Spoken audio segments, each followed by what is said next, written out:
Beaucoup de sujets avec évidemment ce qui se passe à Bruxelles, l'installation du Parlement européen, de la nouvelle Commission, les municipales qui se profilent à l'horizon et notamment le cas de Paris, très convoité, et puis un sujet dont on parle peu à tort, celui des droits voisins, mot peut-être barbare mais qui consiste justement à faire en sorte que les éditeurs de presse, les producteurs de contenu soient rémunérés à leur juste valeur. Avec David Assouline qui s'occupe de ce sujet tout particulièrement, eh bien nous sommes ce matin dans les studios du Figaro. Il est sénateur du Parti socialiste. David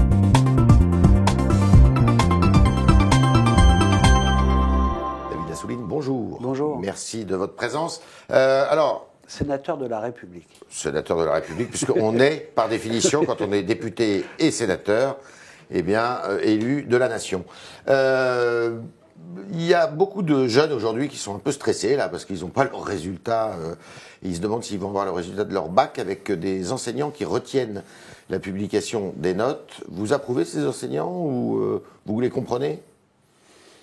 Non, c'est pas le mot. Je trouve que le responsable, les responsables qui acceptent de prendre des responsabilités, ce sont les ministres. Il y a un ministre qui connaît la difficulté et pense qu'il peut aller en force, pas ouvrir de discussion. Il ne dialogue pas assez, d'après vous ? Oui, mais ça c'est constant, c'est-à-dire qu'il y a une espèce de mépris, ou alors je sais où je vais, j'ai la popularité et je peux avancer sur tous les sujets. C'est un peu la marque du fabrique du pouvoir actuel, du pouvoir exécutif actuel pour vous ? Pas mal, oui. Pas mal. Enfin, une espèce d'arrogance d'arrogance, et puis moi je sais tout, je sais comment faire. Et il y aura un peu de turbulence. Bon, le problème, c'est que dans l'éducation nationale, on ne joue pas avec les turbulences. Oui, mais les syndicats sont mal en point aussi, peut-être, non ? Oui, mais en tous les cas, ce que je sais, c'est que s'il avait ouvert une discussion, au moins pour éviter une crise de ce type, il n'y aurait pas eu ce type d'action. Mais je ne soutiens pas ce type d'action. Je pense que c'est... Les lycéens sont dans une situation très particulière. Moi j'ai des enfants, je sais ce que c'est que le moment du bac, et pour les familles et pour les enfants. Et ce type d'action n'a quasiment jamais eu lieu. Mais on va voir de plus en plus, si on ne réhabilite pas la concertation dans tous les domaines, on va voir de plus en plus des actions que moi j'appelle un peu désespérées, minoritaires, qu'on a connues avant même que les syndicats soient des grandes forces au XIXe siècle. J'appelle ça un peu une action désespérée. Mais voilà. Vous soutiendrez Anne Hidalgo dans sa conquête, dans sa reconquête de Paris ? Bien entendu. Il n'y a pas de sujet là, c'est pour elle. Moi, il n'y a pas photo. Je connais le bashing, je connais ce qui se dit. Sa gestion est très contestée pourtant, même par des gens de gauche. Non, il y a toujours eu des gens qui, même à gauche, ont contesté, y compris Bertrand Delanoë. Le problème pour moi est de savoir si elle fait ce qu'il faut faire à Paris. Elle fait ce qu'il faut faire ? Mais bien entendu. Et puis, très franchement, quand j'entends beaucoup les travaux, mais une ville comme Paris, si on veut qu'elle continue à vivre, à vibrer, à être belle, il faut constamment la rénover, l'aménager. Difficile de se déplacer dans Paris, en voiture en tous les cas. Oui, mais vous aviez essayé de vous déplacer à Bordeaux quand ils ont fait pendant près de 8 ans le tramway, mais on ne pouvait même pas rentrer dans Bordeaux tellement c'était engorgé. Et aujourd'hui, tout le monde dit, mais Bordeaux, quelle ville merveilleuse, parce que ce tramway a aussi changé la vie, tout l'aménagement sur les quais, etc. Donc là, c'est pareil, il y a des travaux, mais allez voir, une place vient d'être livrée. Alors ceux qui arrivaient sur la place de la Nation disaient, c'est quoi ces travaux ? Mais c'est une merveille.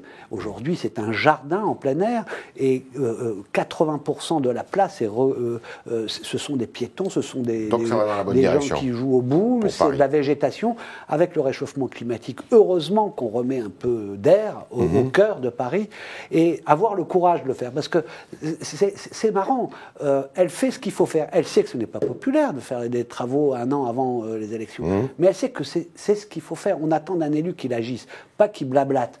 Or, tout le monde parle maintenant du réchauffement climatique, on subit les catastrophes, y compris au quotidien, imagine ce que peut être l'avenir, mais quand on bouge les choses, ça dérange au début. Et ensuite, on dit c'est merveilleux. Ça a été pareil pour le tramway, les voies de bus. Oh là là, les débats à l'époque de Bertrand Delanoë, on rentrait dans un taxi, nous disait pique-pendre sur ce maire qui faisait des voies de bus et qui empêchait la circulation. Et aujourd'hui, tout le monde est heureux. Toujours socialiste alors? Ah, moi, j'ai assez jeune adhéré aux idéaux de la gauche.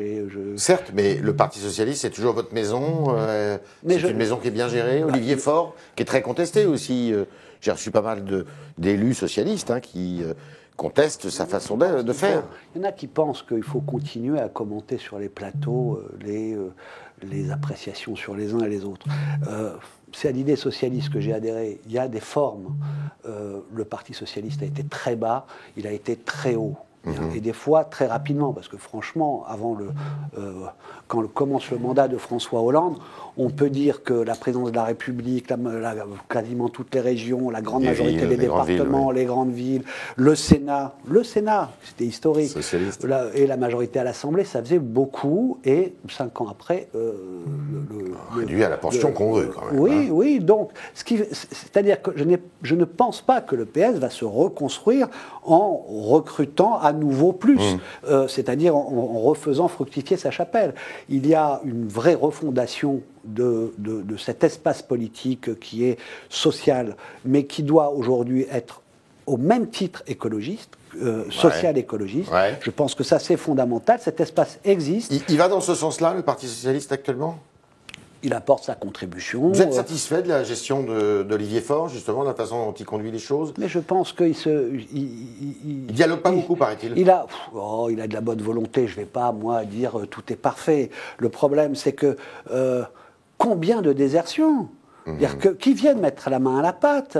Tout cela. Il y a une génération qui a considéré qu'elle était née pour être ministre. Il n'est pas mort, alors, et à partir du moment où le Parti socialiste est à 6% et qu'on ne peut pas dire que sa perspective immédiate, c'est d'avoir des ministres, bien, ce qui existe dans l'histoire, il y a des traversées du désert, Jaurès n'a jamais été ministre, n'a jamais gouverné. Bon, eh bien, ces gens-là ne sont plus là. Mais par contre, quand il faut faire la petite phrase pour taper sur le PS, ils le font. Donc moi, je pense qu'il y a quelqu'un qui probablement réfléchit, se prépare, veut apporter et qui n'est pas dans la petite phrase, c'est Bernard Cazeneuve. Et j'espère qu'il va prendre des responsabilités et aider à recréer un collectif. Vous avez dialogué avec lui, vous avez pris langue ? Bien entendu, que ça fait, j'ai jamais cessé de discuter avec Bernard Cazeneuve. Mais je pense que vous le voyez ici, là, il dit, mais c'est quelqu'un de sérieux, donc il faut qu'il ait des choses encore plus structurées à dire, probablement pour qu'il rentre plus en avant sur la scène, mais je pense qu'il sera une carte maîtresse pour reconstruire quelque chose qui aurait pu ne plus exister. Parce que si Emmanuel Macron avait fait du centre-gauche, et Mitterrand, et Mélenchon avait fait un peu plus de Mitterrand, c'est-à-dire moins de folie populiste, eh bien, sur nos deux bordures, il n'y aurait plus eu l'espace. Cet espace existe, ce qui n'est pas le cas de la droite. Parce que la droite, elle s'est fait manger dans son cœur. Et c'est d'ailleurs pour cela qu'aux européennes, c'est le cœur de l'électorat de droite qui a voté Emmanuel Macron. Alors pendant ce temps-là, le travail continue, le travail parlementaire. Vous êtes à l'initiative d'une proposition de loi sur les droits voisins. Alors pour faire court, droits voisins, ça consiste à demander aux plateformes, aux moteurs de recherche, d'accepter, de rémunérer les contenus qui sont diffusés et qui sont créés surtout par les agences de presse et les éditeurs de presse. Le Figaro, par exemple, les parties prenantes, il faut le dire. David Assouline, en première lecture au Sénat, ça avait été adopté, ça a été adopté à l'Assemblée nationale. En deuxième lecture, hier, au Sénat, à l'unanimité, je crois. Oui.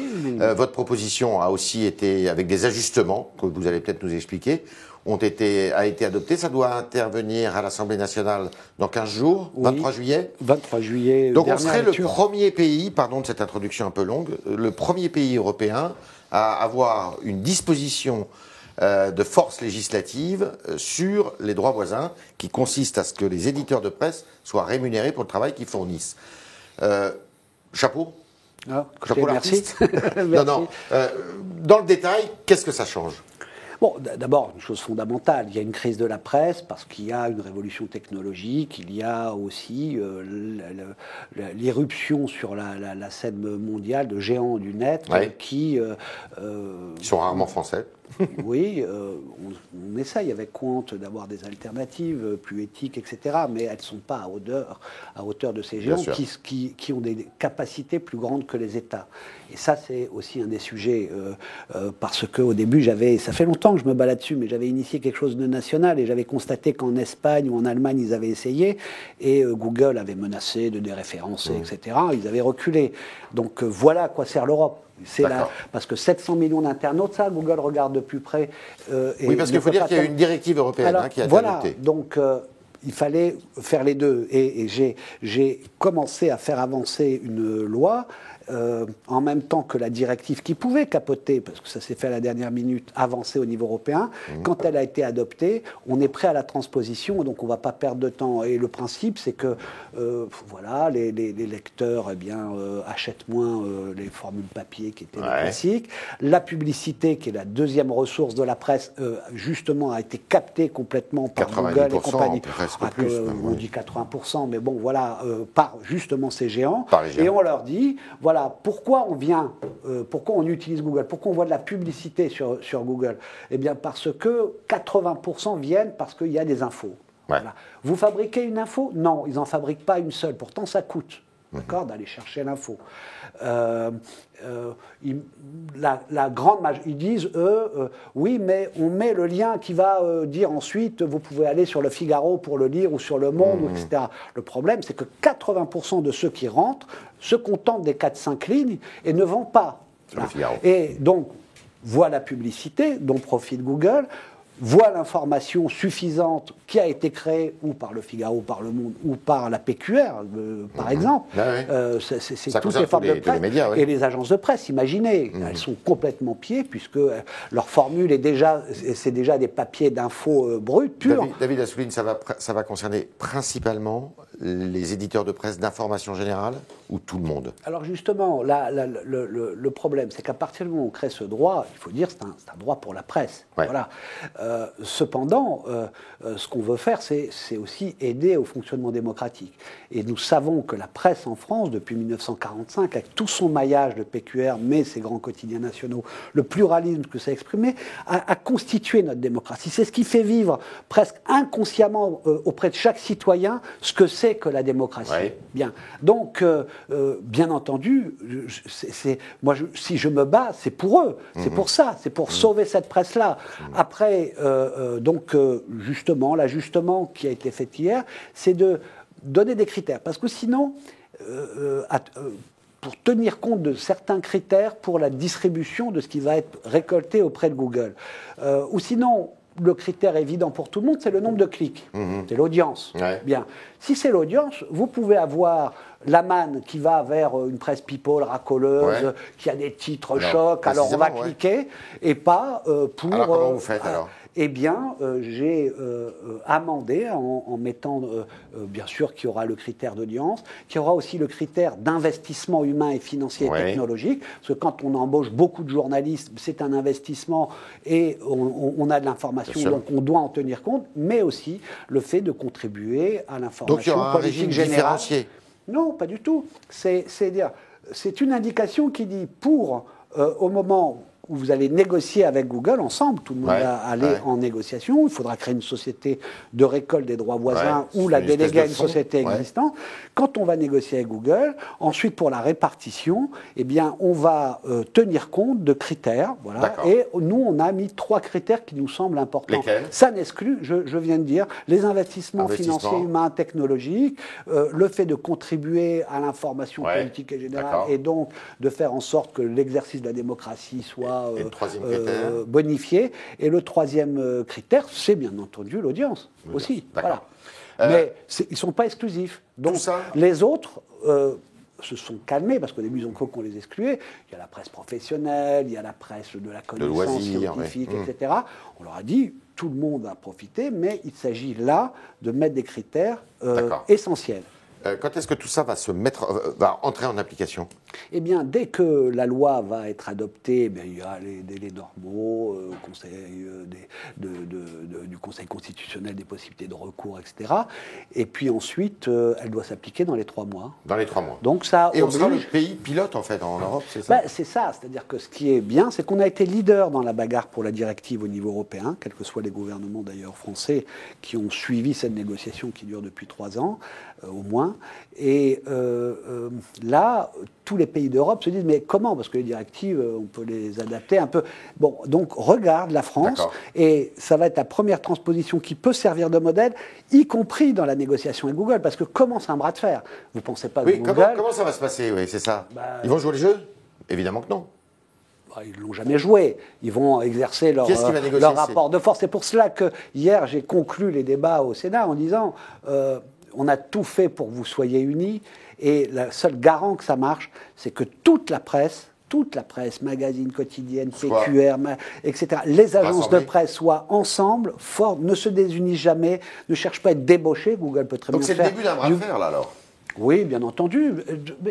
Moi, quand j'avais auditionné Google, il m'avait dit, bon, on a perdu la bataille législative, mais bonne chance pour l'application. Ouais. J'avais tout compris. Ils m'ont fait tout comprendre plus tôt. Ça veut dire que ça peut se terminer en justice, tout ça, alors? Non, mais je pense qu'ils ont... C'est Facebook aussi. Ils ont compris qu'à un moment donné...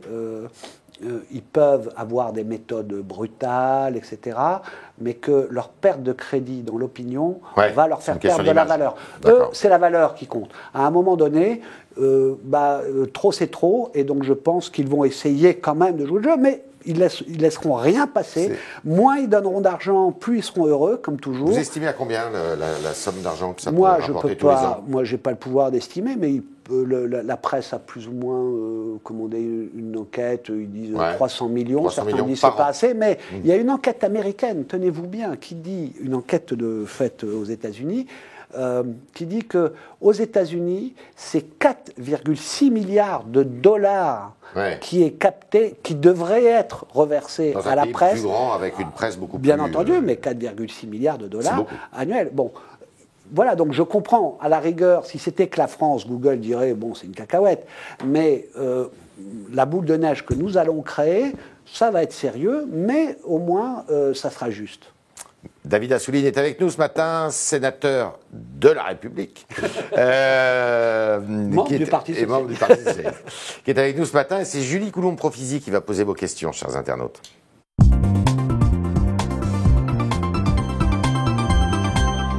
Bonjour Julie. Bonjour Yves, bonjour David Assouline. Alors une question de Eric sur le chat du Figaro. 1 an plus tard, êtes-vous satisfait de la commission d'enquête du Sénat sur l'affaire Benalla? C'est vrai qu'on est à 1 an là. Oui.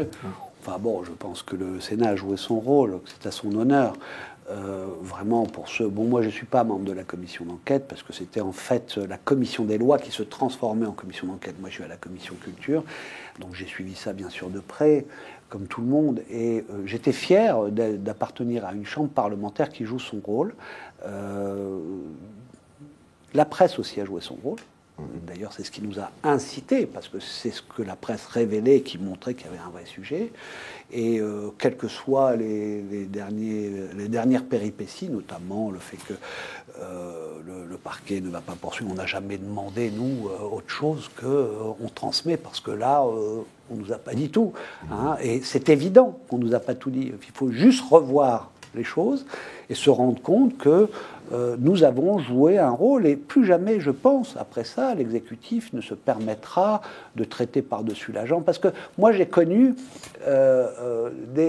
très souvent, c'était facile, on voulait enquêter, on ouvrait une enquête judiciaire et on disait vous ne pouvez pas enquêter parce qu'il y a une enquête judiciaire. Et donc, très souvent, sur les sujets délicats, on n'a pas pu jouer notre rôle de Parlement. Et là, le Sénat a esquivé d'une certaine façon ces possibilités d'obstacles, parce qu'on ne se prononçait pas sur ce qui était l'objet des poursuites judiciaires, mais on regardait le bon fonctionnement de l'exécutif en termes de sécurité du président de la République. Il n'y a pas eu de sanction électorale en tous les cas pour cette affaire. Sanction électorale de qui ? Si on regarde bien les élections européennes, ça n'a pas tellement pesé dans le débat et dans le vote des Français. Moi, oui, mais... Ça restera. Mais bien entendu, ça restera. C'est-à-dire que de toute façon, l'exécutif lui-même a un peu tenu compte de tout ça, parce qu'on ne peut pas dire, tout à l'heure, je parlais de M. Blanquer, on ne peut pas dire qu'ils sont aussi droits dans leurs bottes et tranquilles. Ils font attention, et le président de la République peut monter, descendre un peu dans l'opinion, mais son parti qui devait écraser tout a quand même fait que 22%, et c'est quand même le Front National qui arrive en tête. Qui est en tête. Julie. Malheureusement. Ouais. Alors, autre sujet, donc c'est Carola Rackete, la capitaine du Sea-Watch, qui a été libérée après avoir été arrêtée, puisqu'elle a forcé l'entrée du port de Lampedusa. Qui est allemande, de nationalité. Oui, qui est allemande de nationalité. Et à ce propos, Philou dit les complices des réseaux de passeurs, donc, dont il accuse Carola Rackete d'en faire partie, doivent être sanctionnés. Est-ce que c'est le cas, ou est-ce que vous vous placez dans ce débat ? Mais non, mais c'est vraiment... Ça reprend les propos du ministre de l'Intérieur, Castaner. Ouais, mais bon, c'est ça qui me désole carrément le plus. J'ai même entendu, une fois j'ai posé la question pour que la France donne son pavillon à l'Aquarius quand il n'avait plus de pavillon. Et M. Le Drian avait plus ou moins induit dans sa réponse le fait que c'était faire le jeu des passeurs. Donc entre complices et faire le jeu, il n'y a pas beaucoup de distance. Mais non, mais ce sont ceux qui nous sauvent du point de vue de notre âme démocratique. Il ne faut pas jouer avec ça, qu'on soit de droite, qu'on soit de gauche, libéraux, capitalistes, tout ce que vous voulez.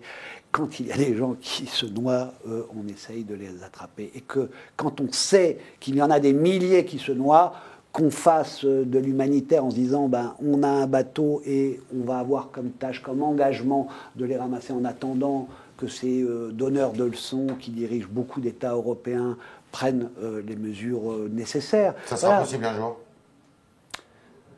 De toute façon... Vous êtes optimiste là-dessus ? Moyen. Ouais. C'est comme sur tout, c'est-à-dire j'ai l'optimisme de ma volonté, le pessimisme de ce que je vois devant moi, mais je pense que ça dépend des hommes, on va voir comment ça évolue, mais je ne sais pas si les gens s'imaginent ce qui va se passer demain, c'est-à-dire que le réchauffement climatique, qui n'est pas une vaste idée, lointaine, ça va être des millions de gens. Et que d'abord, les migrations, qu'on le sache, elles sont sud-sud.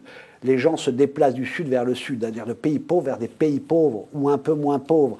Et qu'on l'a vu avec la crise des réfugiés. Qui a dit que c'était la Jordanie et le Liban qui avaient accueilli des millions de réfugiés? La Turquie aussi. Et la Turquie. Bon, donc nous, c'est pas grand-chose. Et ce que je veux dire, c'est que... On ne fait pas assez ? Et bien sûr qu'on ne fait pas assez. L'accueil humanitaire, le devoir que l'on a accepté. Regardez ce qu'on a accepté pour les boat people. C'était d'une autre ampleur. Dans les années 80, 70, 80. Ouais. Bon, donc c'est une question de volonté. Est-ce que c'est facile ? Ça peut être simple pour les citoyens si on accompagne ça, si on n'utilise pas la démagogie à chaque élection pour dire « Ah, c'est la catastrophe ». Et si on fait ça dans des conditions un peu plus humaines. Regardez, si on répartissait 200, 130, 10, 20 dans tous les territoires de France qui sont prêts et qui peuvent accueillir, eh bien, d'abord, ça ne créerait pas cette peur de concentration, de misère qui viendrait. Et à chaque fois qu'on l'a fait, parce que ça se fait, eh bien, les gens sont heureux, découvrent des gens qui viennent d'ailleurs. Ces gens qui viennent d'ailleurs ne sont pas vécus comme parce qu'on les connaît, c'est plus des photos, etc. Ce sont des gens qu'on côtoie, qui apportent leur cuisine, leur poésie, leur musique et qui s'imprègnent des autres. Donc, voilà, vous allez me dire, je suis dans le monde des bisounours. Non, ce sont des réalités. Et de toute façon, je préfère ça que le chaos qu'on nous prépare, parce que derrière, les populistes et les nationalismes qui montent et qui prospèrent sur ce genre de choses feront du mal à tout le monde demain, à tous ceux qui se sentent protégés par cela. Parce que ça a déjà eu lieu dans l'histoire, et on sait que eux, c'est la guerre. Dernière question. Alors, dernière question sur un sujet bien plus léger. Donc, c'est Sombra qui dit Bordeaux a interdit la trottinette électrique. Pourquoi Paris ne peut pas faire de même? Donc, vous, en tant que sénateur de Paris, qu'est-ce que vous pensez de ces trottinettes? Pro ou anti-trottinette? Grand débat. Non, je pense qu'il faut des régulations. À chaque fois qu'il y a des nouveautés technologiques ou des nouvelles pratiques, des nouveaux usages, il peut y avoir un peu de désordre. Alors, est-ce que nous avons mal anticipé? Parce que ça, c'est notre responsabilité. Non, parce qu'on ne peut pas interdire, justement. Que les gens pensent ça, soit, on ne sait pas tout, d'accord, mais que des politiques, des gens qui connaissent comment fonctionne la société, se mettent à jouer avec ça parce que c'est un bon coin enfoncé contre Anne Hidalgo, non, on ne peut pas. Il fallait que la loi mobilité soit adoptée, même pour qu'une collectivité locale puisse interdire. Par contre, oui, avoir des mesures d'incitation, de régulation, et à partir du moment où ce marché a explosé un peu n'importe comment, on a adopté une charte, on a contraint les opérateurs à un certain nombre d'engagements, notamment de stationnement n'importe où, etc. Et puis, je pense aussi que le fait que nous allons permettre par toutes ces voies cyclables que nous créons, qui, sans déranger certains, mais qui vont faire que des usages de ce type vont être possibles ailleurs que sur les trottoirs. Voilà, mais en tous les cas, je connais beaucoup de gens qui l'utilisent et qui sont très heureux de pouvoir être tout seul sur une trottinette plutôt que tout seul dans une voiture qui pollue, qui prend de l'espace, qui prend du temps, et là, c'est plutôt rapide. Donc il faut réguler, c'est une nouveauté, comme toutes les révolutions techniques ou technologiques ou d'usage, il y a des moments comme ça, mais je ne pense pas qu'on peut dire aujourd'hui que fini la trottinette. C'était le mot de la fin de David Assouline. Merci David Assouline de nous d'avoir répondu à toutes nos questions, diverses et variées. Merci Julie Coulon-Profizide, vous êtes fait l'écho des questions des internautes. Et à demain, si vous le voulez bien.